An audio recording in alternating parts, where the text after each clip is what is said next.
How to trade the three black crows pattern. This pattern is powerful if you recognize it properly. Many people teach this by generalizing the rules a bit, which isn't great because you'll have a hit or miss pattern. Not what you want. The three black crows pattern forms after a large push upwards by the buyers. This is key.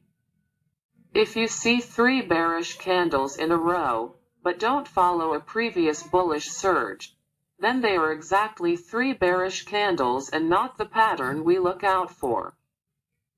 The first bar in the three black crows pattern must close at between 50 to 60% of the previous bullish candlestick. The second candlestick must close lower than the bullish candlestick, whilst the last candlestick must continue further down that is a similar size to the middle candlestick. It must open, or create a small high, at the bullish candlestick close.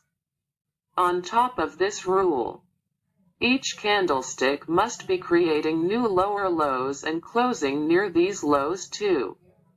The image shows a great example of the three black crows candlestick pattern.